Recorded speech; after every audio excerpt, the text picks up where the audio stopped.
ವೀಕ್ಷಕರೇ ನಮಸ್ತೆ. Big boss ಅಪ್ಡೇಟ್‌ಗೆ ಸ್ವಾಗತ. ಇವಾಗ ತಾನೇ ಒಂದು ಪ್ರೋಮೋ ಬಂತು. ನೀವೆಲ್ಲರೂ ಕಾಯ್ಕೊಂಡು ಕೂತ್ಕೊಂತಾ ಇದ್ರಿ ಅಂತ ಹೇಳ್ಬಿಟ್ಟು ನಾನು ಅನ್ಕೊಂಡಿದ್ದೆ. ಯಾಕಪ್ಪ ಅಂದ್ರೆ ನಾನು ಕೂಡ ಕಾಯ್ತಾ ಇದ್ದೆ. ಏನು ಅಂದ್ರೆ ಸುದೀಪ್ ಅವ್ರು ಬರ್ತಾರೆ, ಕ್ಲಾಸ್ ತಗೋತಾರೆ. ಯಾರ್ಯಾರು ಕ್ಲಾಸ್ ತಗೋತಾರೆ ಅಂತ ಹೇಳ್ಬಿಟ್ಟು ನಿಮಗೂ ಗೊತ್ತು, ನನಗೂ ಗೊತ್ತು.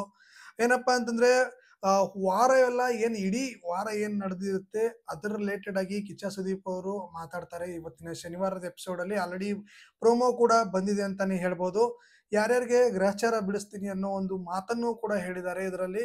ಯಾರ್ಯಾರಿಗೆಲ್ಲ ಗ್ರಹಚಾರ ಬಿಡಿಸ್ಬೋದು ಅಂತ ಹೇಳ್ಬಿಟ್ಟು ನನ್ನ ಪ್ರಕಾರ ಕೇಳೋದಾದ್ರೆ ಕಾಕ್ರೋಚ್ ಸುದಿ ಅವರು ಮೊದಲನೇದಾಗಿ ಅಂತ ಹೇಳ್ತೀನಿ.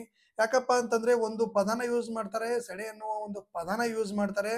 ಯಾರಿಗೆ ಇವ್ರಿಗೆ ಅದು ಚಿಕ್ಕ ಹುಡುಗಿ ರಕ್ಷಿತಾ ಅವ್ರಿಗೆ ಒಂದು ಪದ ಯೂಸ್ ಮಾಡ್ತಾರೆ. ಆಮೇಲೆ ಹೋಗ್ಬಿಟ್ಟು ನಿನ್ನೆ ಎಪಿಸೋಡ್ ಅಲ್ಲಿ ಸಾರಿನೂ ಕೇಳ್ತಾರೆ. ಬಟ್ ಅದನ್ನ ಅಲ್ಲಿಗೆ ಬಿಡ್ತಾರ ಏನೋ ಗೊತ್ತಿಲ್ಲ, ನೋಡ್ಬೇಕು. ಯಾಕಂದ್ರೆ ಅದೊಂದು ದೊಡ್ಡ ಪದ ಆಗಿರುತ್ತೆ. ಒಂದು ಹೆಣ್ಮಗಳಿಗೆ ಹೇಳೋದು ಅಷ್ಟೊಂದು ಸಮಂಜಸವಲ್ಲ.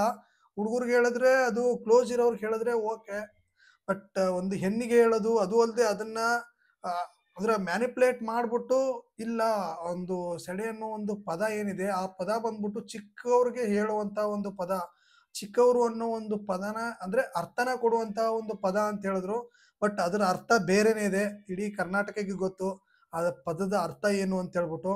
ಅದ್ರ ಬಗ್ಗೆ ಕ್ಲಾಸ್ ತಗೋಬಹುದು ಅಂತ ಅನ್ಕೊಳ್ತೀನಿ. ಅದ್ರ ಜೊತೆಗೆ ಉಸ್ತುವಾರಿ ಏನ್ ಮಾಡಿದಾರಲ್ಲ, ಉಸ್ತುವಾರಿ 24 ಅವರು ಎಚ್ಚರ ಇರಬೇಕು. ಬಟ್ ಇವರು ಹೋಗಿ ಮಲ್ಕೊಂಡ್ರು. ಅದ್ರ ರಿಲೇಟೆಡ್ ಕೂಡ ಕ್ಲಾಸ್ನ ತಗೋತಾರೆ. ಅದ್ರ ಜೊತೆಗೆ ಅಶ್ವಿನಿ ಅವ್ರಿಗೆ ಕಾಯ್ತಾ ಇದ್ದೀರಾ, ಹೋದ್ ವಾರನು ಕ್ಲಾಸ್ ತಗೊಂಡ್ರು, ಈ ವಾರನು ಕ್ಲಾಸ್ ತಗೋತಾರೆ ಅಂತ ಹೇಳ್ಬಿಟ್ಟು ಕಾಯ್ತಾ ಇದ್ದೀರಾ. ಆಲ್ರೆಡಿ ಅದ್ರ ಪ್ರೋಮೋ ಕೂಡ ಬಿಟ್ಟಿದ್ದಾರೆ. ಯಾರಿಗೆ ಕ್ಲಾಸ್ ತಗೋಬೇಕು ಅಂತ ಹೇಳ್ಬಿಟ್ಟು ಕೇಳ್ತಾ ಇದ್ದಾರೆ ಅಂತ ಹೇಳ್ಬೋದು. ಕಿಚ್ಚ ಸುದೀಪ್ ಅವರು ಆಲ್ರೆಡಿ ಕ್ಲಾಸ್ ತಗೊಳಕ್ಕೆ ಸ್ಟಾರ್ಟ್ ಮಾಡಿದ್ದಾರೆ, ಕ್ಲಾಸ್ ತಗೊಂಡಿದ್ದಾರೆ ಅಂತ ಕೂಡ ಮಾಹಿತಿಗಳು ಬರ್ತಾ ಇದೆ ಅಶ್ವಿನಿ ಅವ್ರಿಗೆ. ಯಾಕಪ್ಪ ಅಂತಂದ್ರೆ ಪ್ರತಿ ವಾರ ಅಂದ್ರೆ ಲಾಸ್ಟ್ ವಾರನೂ ಅವ್ರಿಗೆ ಕ್ಲಾಸ್ ತಗೊಂಡಿದ್ರೆ ಈ ವಾರನೂ ಕ್ಲಾಸ್ ತಗೋತಾರೆ. ಇನ್ನೊಂದು ಅಂದ್ರೆ ಅವ್ರು ಮಾತಾಡೋ ಮಾತುಗಳು ಹೇಗಿರುತ್ತೆ ಅಂದ್ರೆ ಅವ್ರು ಮಾಡಿದ್ ಮಾತ್ರ ಕರೆಕ್ಟು, ಬೇರೆಯವ್ರು ಮಾಡೋದು ಅದೇ ತಪ್ಪನ್ನ ಬೇರೆಯವ್ರು ಮಾಡಿದ್ರೆ ಅದು ತಪ್ಪು.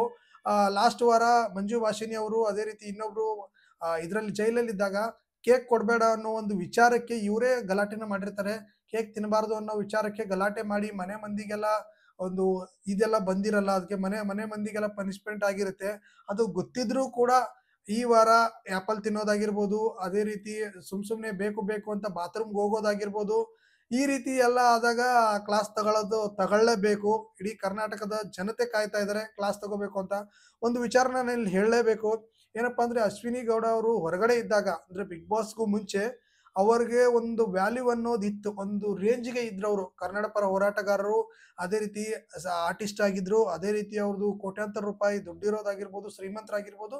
ಅವ್ರದ್ದೇ ಆದ ಒಂದು ಸ್ಟೇಟಸ್ ಅನ್ನೋದಿತ್ತು. ಬಟ್ ಈಗ ಬಿಗ್ ಬಾಸ್ ಅಲ್ಲಿ ಒಳಗಡೆ ಬಂದ್ಮೇಲೆ ಎಲ್ಲೋ ಒಂದ್ ಕಡೆ ಅವರ ಸ್ಟೇಟಸ್ ನ ಕಳ್ಕೊತಾ ಇದಾರಾ ಇದೆಲ್ಲ ಮಾಡೋದ್ರಿಂದ ಅಂತ ಹೇಳ್ಬಿಟ್ಟು ಒಂದ್ ಸೈಡ್ ಅನ್ಸಿದ್ರೆ, ಇನ್ನೊಂದ್ ಸೈಡ್ ಏನ್ ಅನ್ಸುತ್ತೆ ಅಂತಂದ್ರೆ ಅಂದ್ರೆ ಬಿಗ್ ಬಾಸ್ ಪ್ರಕಾರ ನೋಡೋದಾದ್ರೆ ನೀವು ನೋಡ್ತಾ ಇರ್ಬೋದು. ಏನು ಅಂದ್ರೆ ಪ್ರತಿ ಪ್ರೋಮೋದಲ್ಲೂ ಅವ್ರು ಇರ್ತಾರೆ.